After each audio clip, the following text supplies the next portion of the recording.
What's the challenge that you face the next, well, till training camp and beyond?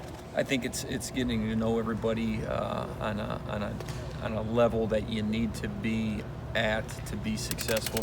Knowing their strengths, knowing their weaknesses, knowing where we need to grow the most is really what this summer, what we're trying to get done and trying to accomplish is to push ourselves from a knowledge standpoint, from a football IQ, to know this Ohio State offense as good as we possibly can be. And when we were in the meetings, it's some head shaking, and there's a theory of learning, Kilpatrick's theory of learning, I believe. It's been years since I've read it, but you can head nod all you want, but until you actually perform something or execute something, or until you produce, you really truly don't know. And I think we're at that stage right now where we're continuing to grow, we're continuing to learn, and it's getting really exciting because we're getting really close to that time where we're going to kick it off. And it's not just the quarterback straight. Obviously, you're new. Yes, sir. And you're trying to learn the playbook inside and out, which I'm assuming you have already, but again, reading it and looking at it is different than implementing it. That's right. There's nuances that occur, that you can't see necessarily on paper, and really based upon what the defense gives you and how they react. It's a very fluid process, and football is a game where there's 22 guys on the field at one time, and there's a multitude of coverages and fronts and movements and blitzes and stunts and all of the things that go into it and our adjustments. At the same time, we have to be attacking, we have to be playing fast. So we have fast players, we have guys that are very athletic, and the more that we can eliminate any mental hesitation, the faster that they can be. If they run a 4-4, if they have to think, they're now running a 4-5, 4-6. So let's make sure that they're equipped with all the knowledge that they have to be equipped with to play full speed mentally, and then that will translate to playing full speed physically. Mike, how would you evaluate the spring that Justin had? When he left the spring game, that's been 6 weeks or so, he said it was like a C or C plus in that game. Mm-hmm. Were you that hard on him, grading him through those 15 practices, or what do you think he accomplished there? Well, I think the general overall knowledge of the offense was good. I don't think there's just one thing with Justin that we can say this is it or that's it. I think as a whole, the improvement has to be well-rounded. The growth has to be complete in every aspect of quarterback play, including leadership. That's a big key. There's going to be times where our quarterback needs to be vocal, and there's a time where our quarterback's going to have to pick himself off the turf and be the toughest guy on the field. All of those sorts of things we will see once game time nears, and as we play games and things emerge, and you're able to see certain things that you can't necessarily see in practice. Our quarterbacks aren't live, and I don't think anywhere across the country they're live, but maybe a select few places. But those are certain things that when you get into the game and you get into each game plan, how much information can he process from a game planning standpoint? We have to try to find those things out now. And so as you're going through spring, you're trying to throw a lot at them. And then there comes a time with every quarterback, I don't care where you're at, where if you're doing the right things, you're trying to challenge that capacity where you're overloading to a certain extent. And then the barrier, that the borderline of that threshold of what's too much. And then you scale it back. And I think we've done that to try to test and then scale back and then whole, if you will. Yeah. And that's the process of quarterback play and installing offenses and learning a system. When you talk about that leadership part, and he can't get hit or win a game right now, but he's going to be throwing, he's going to be working out with those guys. What do you want him to do to establish some of that leadership now? Play urgently. Everything's got to be faster. Everything, the urgency of your drop, the urgency of your progressions, the urgency to prepare and to utilize the day as best you can, to study film, with a hunger and a desire to be the best you possibly can be. That's what we're trying to get done with all of our guys. How is he with that? How is Justin with that? I think he's really good. I think he understands it. I think he's well ahead of the curve as far as that goes, and I think that's a thing from a coaching standpoint where that needs to always increase. We always have to press upon the learning and the preparation, because that's what we can control. So the things that we can control are the things that we emphasize. First game is the end of August. I mean, how confident are you that most people think it's going to be Justin, that Justin will be ready, and he will obviously he's going to have growing pains, but he'll be really ready by then? I don't get into the world of predicting or how confident am I. I do my job, take this day, schedule, try to plan ahead, and be organized and prepare our players the best we possibly can.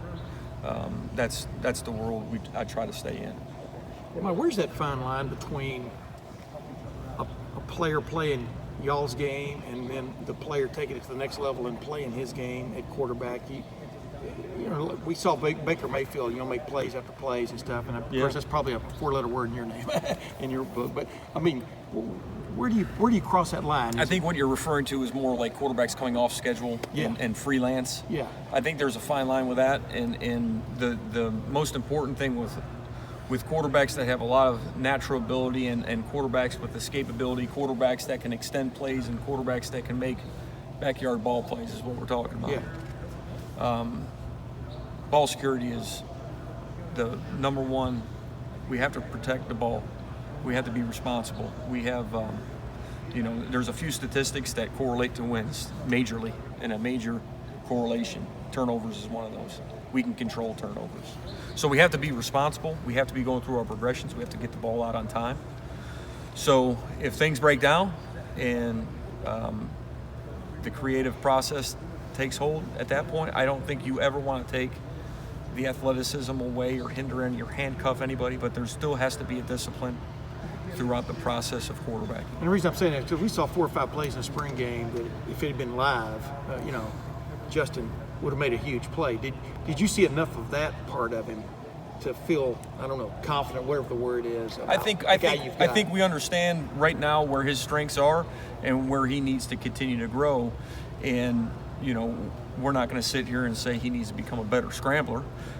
We need to focus on, he needs to be, all of our quarterbacks need to secure the ball as best we possibly can. We're going to work very hard on our drill work, on ball security, and we're also going to continue to work on the disciplines of the offense. That's, as a quarterback coach, what you have some sort of control over, and what you want to increase is the progressions, understanding where the ball needs to go, and based on what the defense is, defensive identification, mastering everything from A to Z, from protections to run game, run checks, all of those sorts of things that from a systematic discipline approach that you have to control. In other words, there's an answer on almost every play. There's an answer there.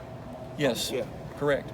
Because he's so good with his legs, do you over-exaggerate the pocket part of it now so that come fall? I think you want to cater to the quarterback's natural abilities. Certain guys, I think you're going to see weaknesses, and certain guys you're going to see strengths.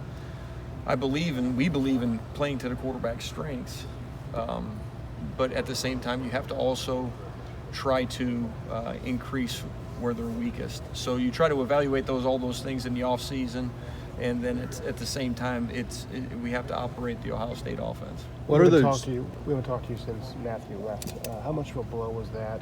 In part because he was the guy who's been in the room the longest. I think in this day and age, with the portal being a factor in everything, it's what's real in college football, and we wish that young man the best in his next venture, and we move on. That kind of swings the other way. Gunnar Hoke, he had a little bit of a body of work, I guess, at Kentucky. How much did you go into what he did at Kentucky to see if his skills, his ability fit what you guys are looking at here? Did you do a deep dive, or what? Every quarterback that we bring into our program will be evaluated thoroughly. Mm-hmm. And what'd you find with Gunnar when you looked at it? I guess? He's a guy that fits our system. Mm-hmm. What has stood out to you about him so far?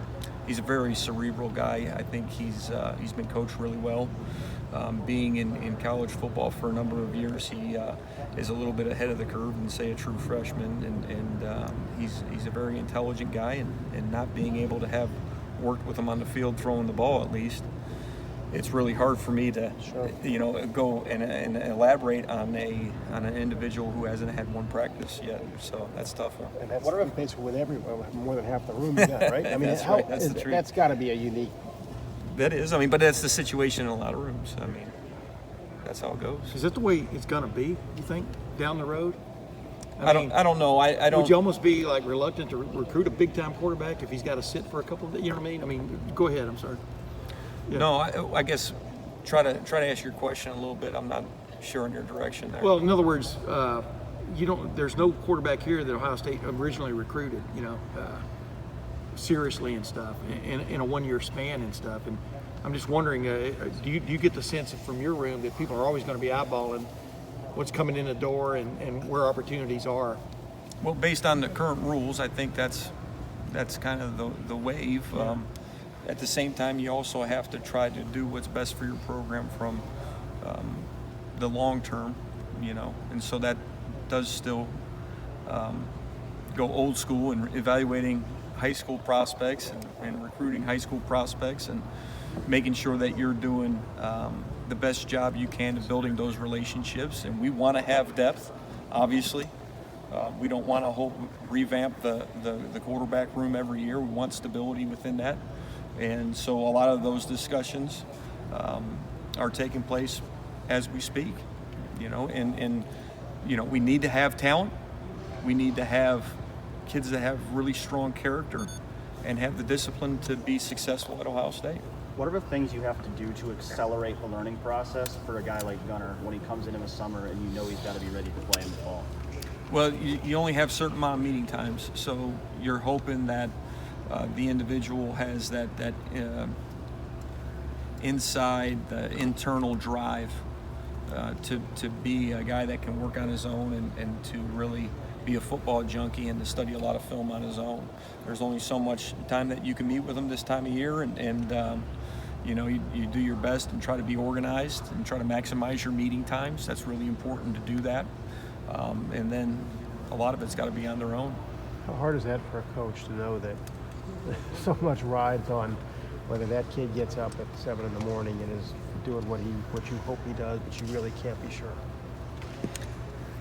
We've been blessed, we've been blessed with a lot of young men who are very conscientious and put the team first, and those are the types of things that you do when you're a team guy. Coach, how tough is it? You always want to develop a quarterback and take your time with them, but sometimes with the way guys leave early or this transfer portal and all that, how much has that changed, I guess, what you guys do as coaches as far as the kids? I don't think it changes anything really as far as what you can do. You're always going to try to educate them and give them as much information as one they can handle, and two, what they can absorb and what you need to have them learn to be a very successful offense. So I don't think anything changes from what our role is, and we're still trying to affect other things than just football. It's the whole thing. It's trying to get to know them on a personal level, from a social aspect, from an educational aspect. These guys are still student athletes, so just trying to connect with them and trying to build that relationship. As I had my first media interaction with you guys, it does take time. So anytime those relationships start fresh again, you're back on square one. So that's just the process, but you can't skip a step. I mean, it is what it is. There's a progression through it, and you have to work through it. But that transfer portal thing's kind of changed everything. Do you worry where this could be headed? Because your position, the quarterback position, is unique. Only one guy can play. Mm-hmm. You got several linebackers. You got all. There's only one that can play. Mm-hmm. I think it makes you appreciate different types of student athletes, especially the ones that put the university first and team, and that attitude of unselfishness is so important to have in every position, not just quarterback. And I know we try to single the quarterback out because it's different, but it's really not. All your players need to have that team first attitude. That's what you're trying to attract. At the same time, I'm a guy that transferred myself, and I was a quarterback. So, I mean, it comes full circle a little bit. I get it. I think you have to give yourself a chance, but at the same time, most programs only going to play one quarterback, and that's just the nature of competition. Mike, you got here, I forget exactly when you were hired, but you knew Dwayne was going to be moving on, I'm sure. If somebody had said you were going to have this kind of revolving door in the next 4 or 5 months, what would you have said? How would it? I don't get into, again, that's like a speculative, like gossip type questions, like what ifs and this and that. I just try to do my job. I'm trying to coach these quarterbacks to the best of my ability, give them as much information as possible, and the rest of the stuff is kind of a little bit fluff for all the bloggers out there that I really don't get into that. So that probably helps you because you don't. I try to stay focused on my job, and my job is to help the quarterbacks become the best at what they do, and everything else. There's a lot of things that are out of my control, and so for me to speak on those types of things is kind of like just wind in the air. You can only coach the ones that are here. It's correct.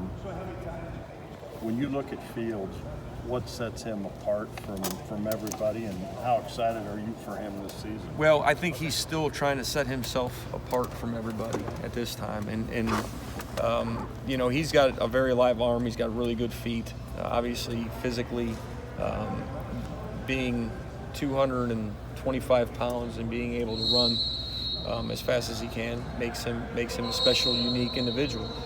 Now, we can talk about that all we want. We still have to produce. We still have to make plays, and we have to go out and operate the offense like experts, and that's my job. So there's still a lot of work to be had. The guy hasn't taken a snap yet, so for us to sit here and talk about how good he is, he has to go out, he has to prove it, and he has to start fall camp and prove it.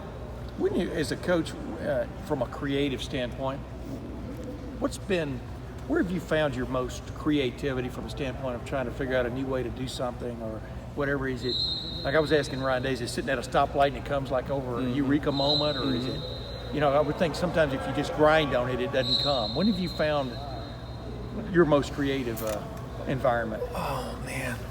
I would say just sometimes it's late at night, just drawing on napkins and stuff like that. And a lot of times it's in the film room.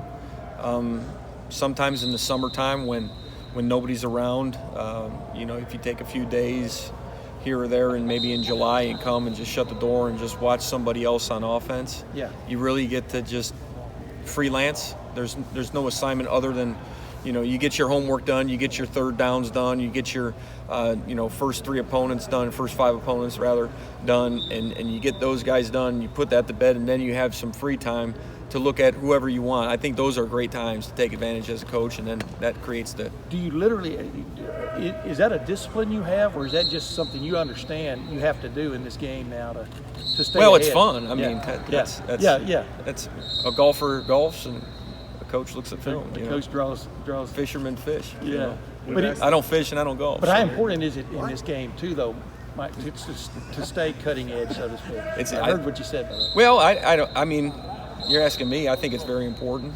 I think it's very important to try to learn the most cutting edges of everything, and I think that's what I appreciate most about being here is because it forces you to do that, and it forces you to do it in different aspects, not just X's and O's. Yeah. It's recruiting here.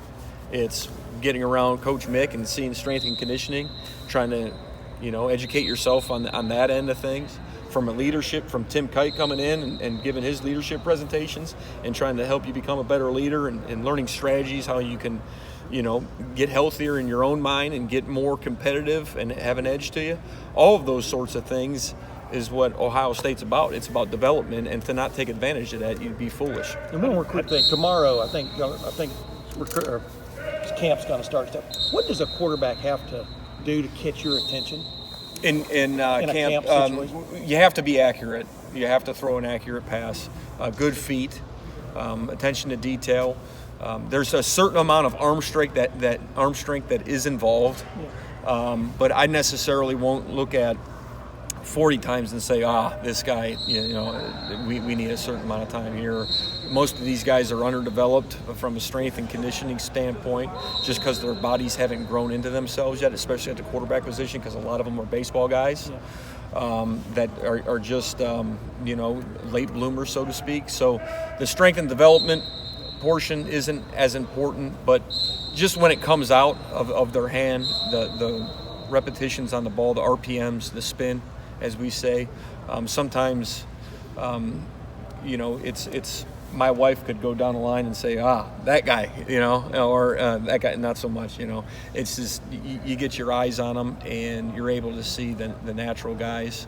But then after that, once you broad stroke it and get your selected, okay, these are the 20 guys I really like in this particular camp, then it becomes more detailed. Are they throwing it on time? Can they take coaching and apply it? And then it becomes very detailed. So there's phases.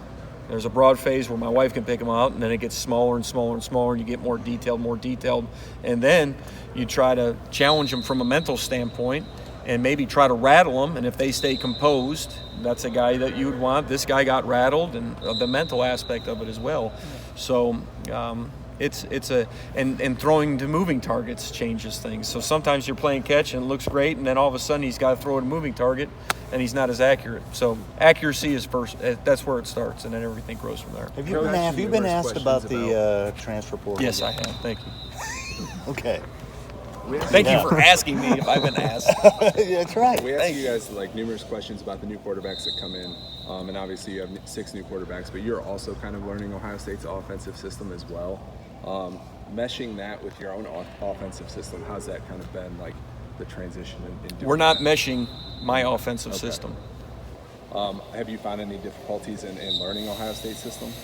I wouldn't say difficulties. There's certain things that take more focus than others. Some things are a little bit unfamiliar with systems in the past, so those are the things that you really got to grind on. Yeah. That's natural. There's always going to be something that's a little bit different than your offense, and there's some things that are a lot of bit different, and a lot of bit difference where you spend most of your time.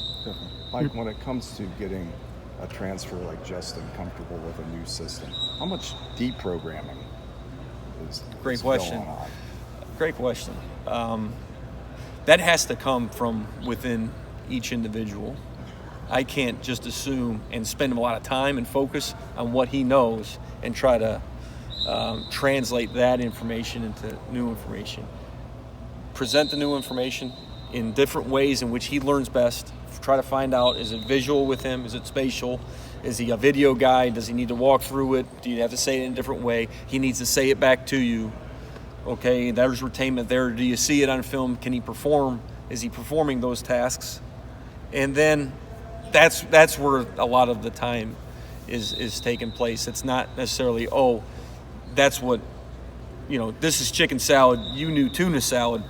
We need to take tuna. I don't know if it's tuna salad or what kind of shit salad it is for you. You need to make sure that you know it's chicken salad. Does he bring that up? I mean, does he say, this is how I did it there? Do you have to? He's really good about that. He doesn't bring that up because that can get frustrating, and we all, I think, all of us coaches understand that that can get a little irritating at times to people that have learned the system and they're in the system. So it's assumed that everybody has either run flat curl or some sort of smash route in 4 verticals. Okay. And get with the program and call it your language, and we don't need to talk about those sorts of Coach things. Day's doing and maybe you've talked about this already, but you're doing the mental health thing in Nationwide. It's awesome. You've done the college thing for a while. Have you seen a change in kids? I've been told that kids more and more are going to counselors or that it's just life is getting more complicated for them. Have you experienced that? I mean, through them, are you seeing culture changes in kids? I think, boy, that's a heck of a question. I could spend a lot of time talking about this topic, really. Well, I got the last question. So I think a lot of things are changing. I don't think it's just necessarily the kids' attitudes and mental outlooks on life. I think a lot of things are changing in this world. How much has the kids changed more, or has social media changed more? We'd all agree it's social media has changed more over the last 15 years. So I think a lot of things are changing around the youth and really us grown-ups as well. So everything's changing around us, and I think being able to look at the student-athlete's well-being and knowing that we have to adjust something, and for Coach Day to take the steps that he's taken from a mental health standpoint, I get up and applaud him big time. I mean, that's unbelievable and a very righteous cause, and it's awesome that he's doing those things because it's well needed in this society. That's for sure. Thank you. Thank you. Coach, Yep.